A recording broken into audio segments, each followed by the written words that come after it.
The 2026 Toyota Urban Cruiser is the first small electric SUV from the world's biggest carmaker. Two battery sizes, up to 260 miles of range, and a warranty that runs a full 10 years. For years, Toyota let rivals own this corner of the market. Now it answers, but one number will decide everything, so hold that thought. It stands tall and upright, tougher looking than most city EVs. At 4.25 meters, it is about as long as a Golf and easy to park. That light bar is Toyota's new electric face. Subscribe, and I'll say if it is worth buying. Even the mirrors were shaped to cut drag and save range. Step inside and the story shifts. Toyota skipped the screen-only trend and kept real buttons for what you use most. The seating position sits nice and high, and the seats look plain but well-shaped in a light, airy gray.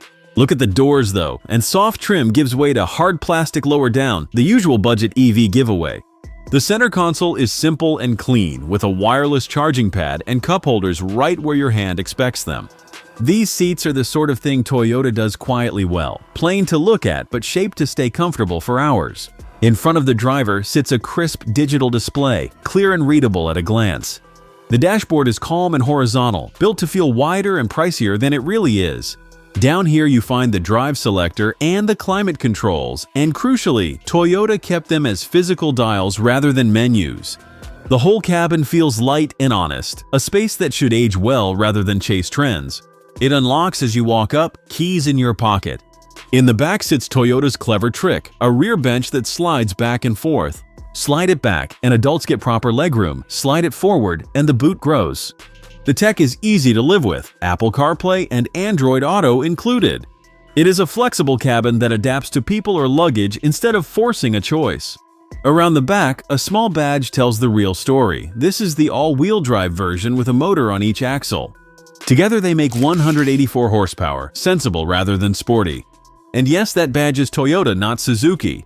Open the boot, and here is the trade. Slid back, just 238 liters. A Hyundai Kona holds nearly double that. And the number I promised you is charging. This Toyota tops up at just 70 kilowatts. 10 to 80% needs 45 minutes. The Kia EV3 charges quicker and travels further, 350 miles against the Toyota's 245. So why would anyone pick the Toyota? 2 words, peace of mind. Toyota covers it for up to 10 years. Prices start just under £30,000. The one to buy is the longer-range front-wheel drive model, not this all-wheel drive version.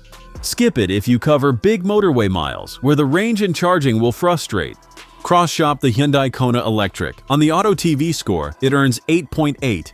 If this is your size, our Kia EV3 review is next.